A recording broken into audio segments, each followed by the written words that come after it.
Bonsoir, bienvenue à l'Atelier Librairie, le livre Voyageurs animé par Fabienne Roch et moi-même, Bruno Lalonde. Ici, nous sommes dans la section galerie. Fabienne, elle a créé une galerie où elle expose, vous pouvez les voir derrière moi, les papiers qu'elle a fait lors de sa prestation performance à Tempéra qu'elle a présenté pendant plusieurs semaines et qui ont une performance qui a été vue par plusieurs centaines de personnes.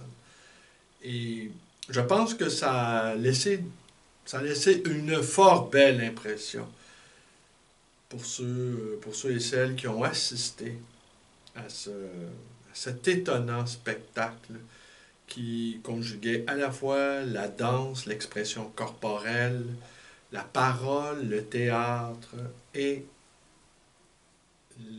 la peinture à tempéra avec les pigments et le jaune d'œuf. Alors j'avance bien dans ma lecture du livre d'Armel Dutruc, Des profondeurs de l'être, ouvrage consacré à Marie-Madeleine Davy, où on suit pas à pas le périple à la fois intellectuel et spirituel de cette chercheuse d'absolu. Et il m'est d'avis que les chercheurs et les chercheuses d'absolu sont en moins grand nombre depuis peut-être l'arrivée des... En fait, moi je vous dirais, de ce que j'ai observé, disons, dans les 45 dernières années, il y avait des chercheurs spirituels, des gens qui s'adonnaient, ils existent encore cependant, mais ils occupaient plus d'importance, c'est-à-dire des chercheurs spirituels qui pouvaient étudier des auteurs comme Henri Corbin ou Massignon, je nomme les noms qui me viennent en tête, qui recherchaient au fond la philosophie primordiale. Et ces chercheurs-là, qui étaient très, très passionnés et amoureux de leur objet d'étude, ont peu à peu cédé leur place à une sorte de pensée magique, régressive.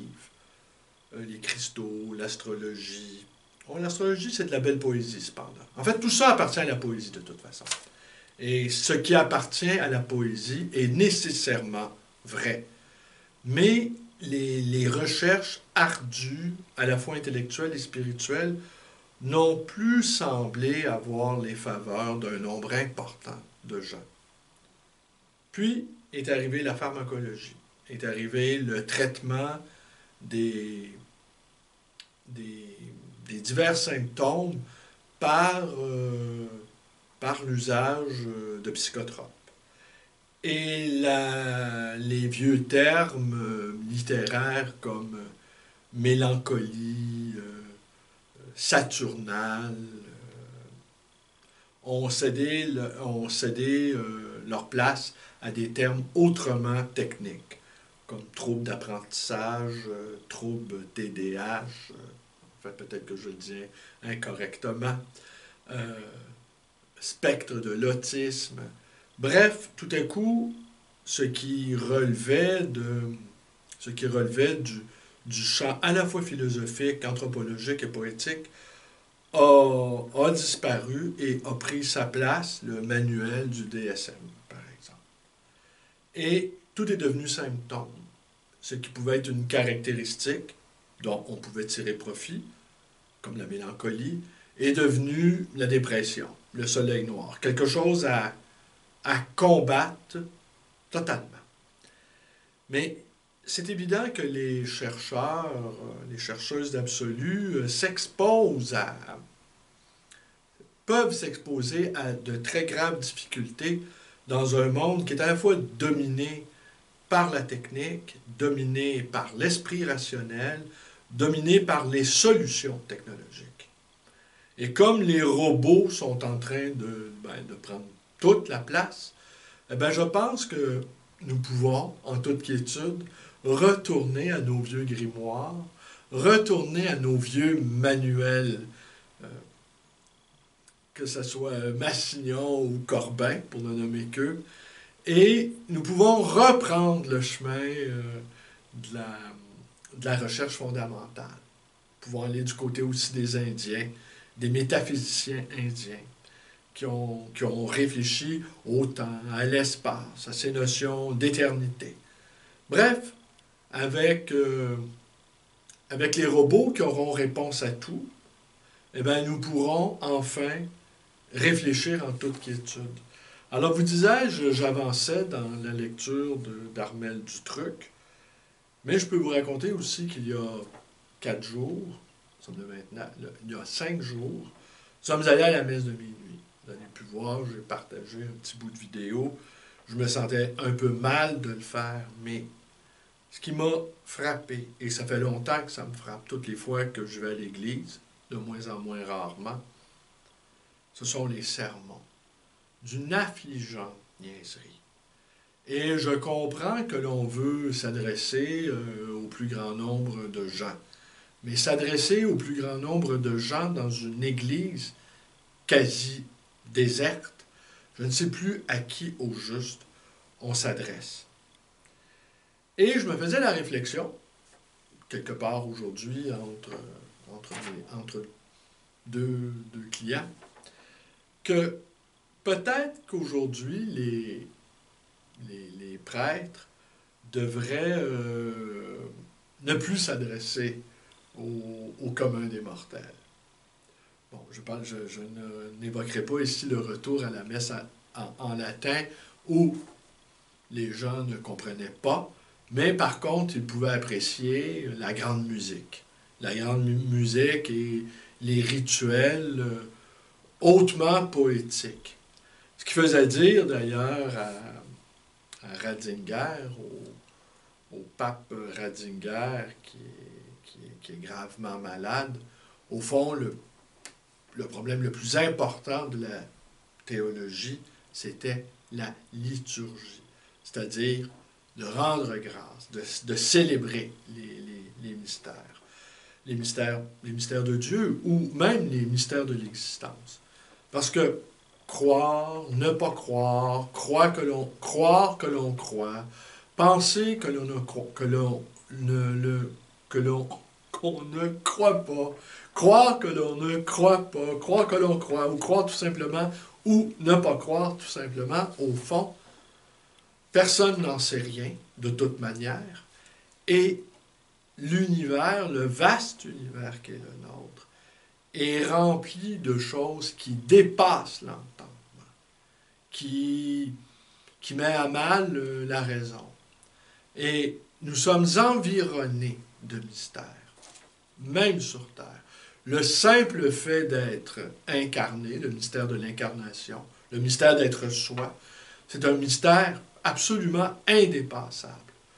Ce qui faisait dire à certains penseurs jésuites, on va rester un peu dans la théologie ce soir, qu'au fond, c'est un grand bonheur que de ne jamais se connaître.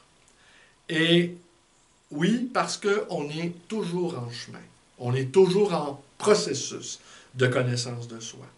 Que dès qu'on se croit connu, nous sommes limités, nous sommes cadastrés.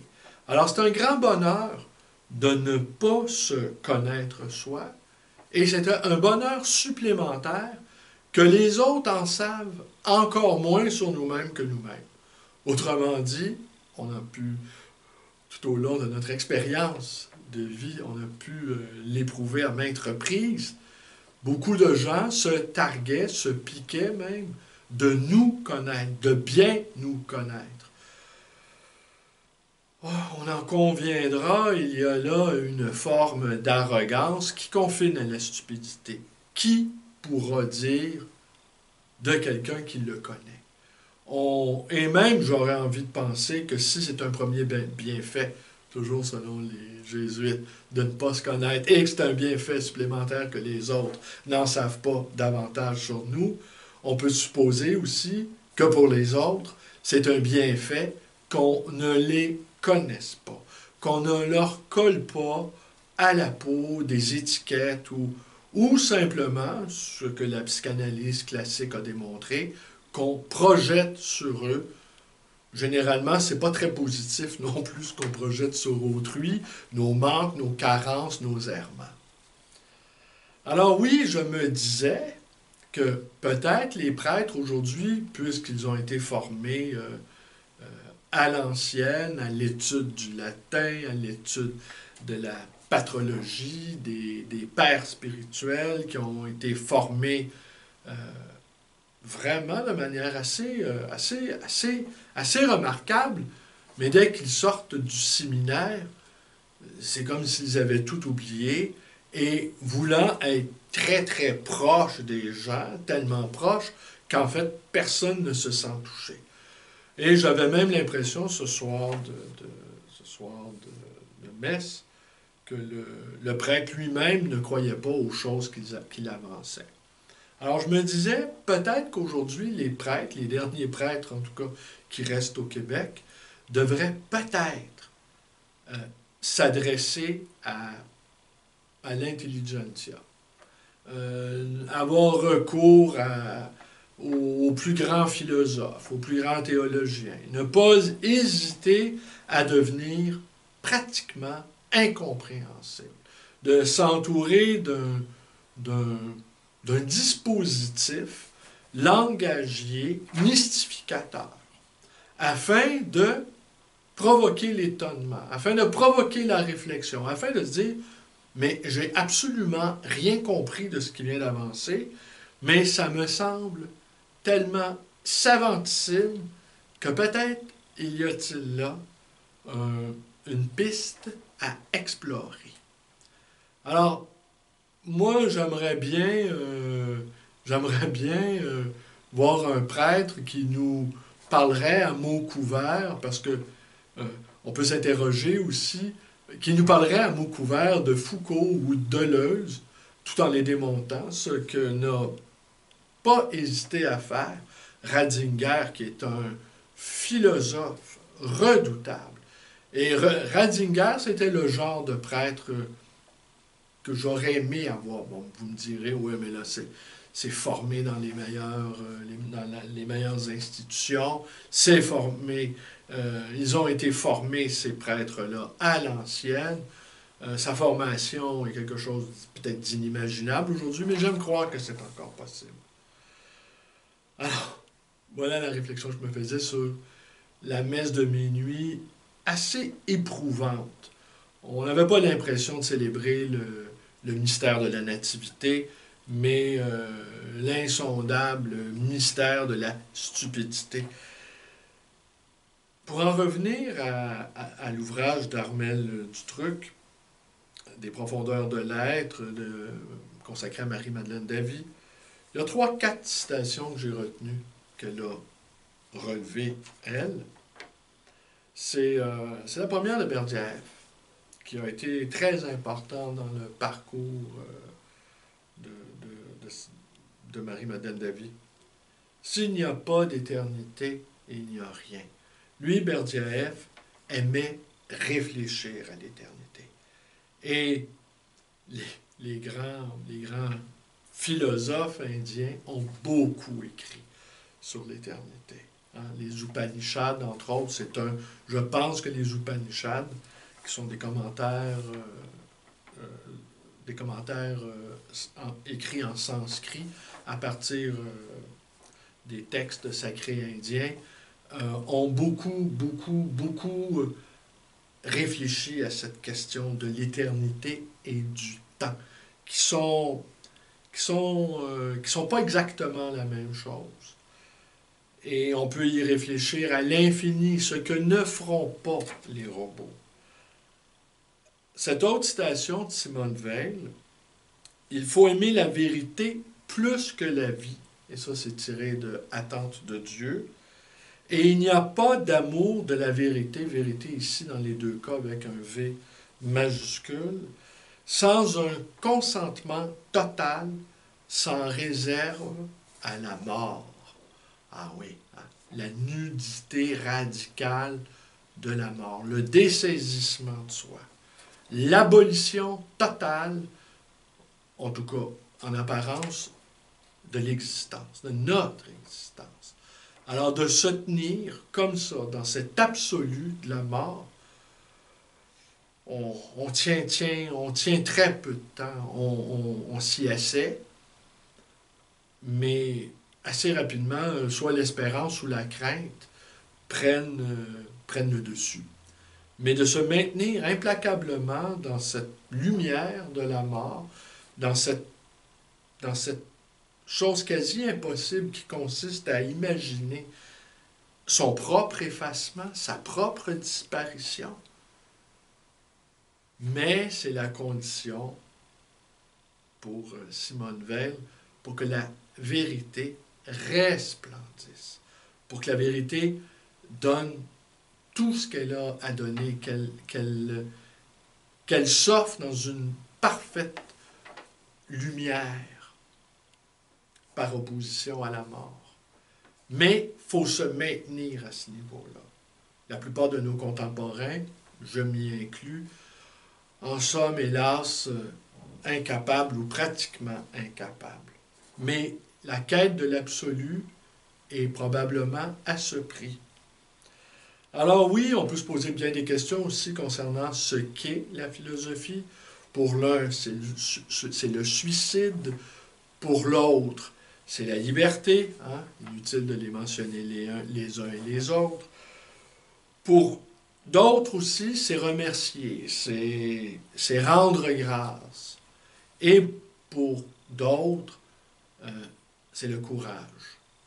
Pour ma part, si j'avais à écrire des livres de philosophie, je me pencherais sur la question du courage, qui me semble le courage physique. Je ne parlerai pas du courage intellectuel, de toute façon. Pour moi, le courage intellectuel, c'est quelque chose d'assez relatif, dans le sens que je ne crois pas que ça prend beaucoup de courage pour avoir du courage intellectuel. Voilà. Tandis que le courage physique, me semble être l'épreuve des épreuves. Et le courage physique, quand rien nous y oblige,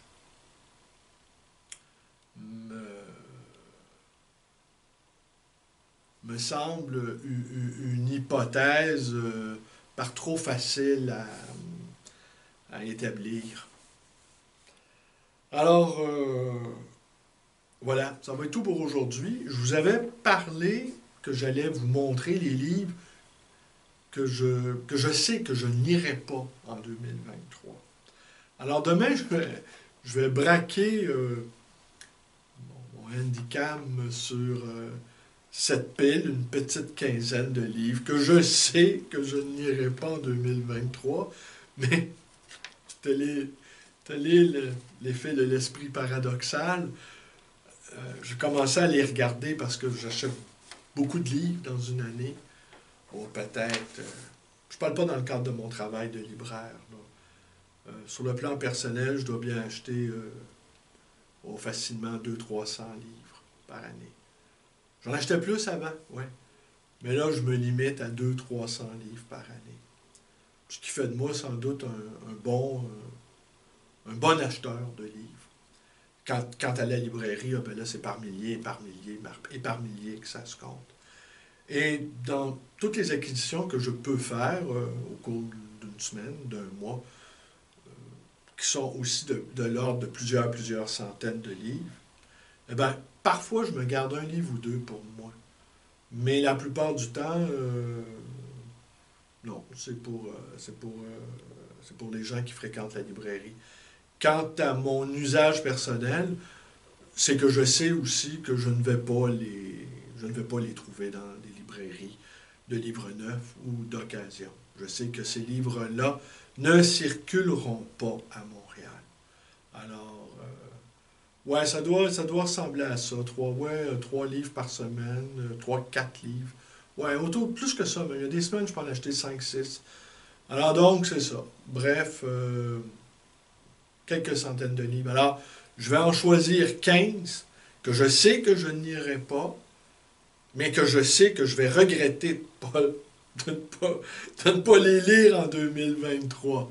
Mais ne sait-on jamais, peut-être que je vais finir par me fixant une sorte d'interdit. Peut-être aurais-je l'envie de le transgresser. Vous savez comment que c'est. Et une dernière réflexion, je ne sais plus qui disait, sans doute vous le savez, il y a plus de philosophie dans une journée d'un homme ordinaire que dans tous les manuels de philosophie. Et pour ma part, je n'en démords pas. Chaque être humain est un philosophe parce qu'exister, c'est difficile pour tout le monde. À demain.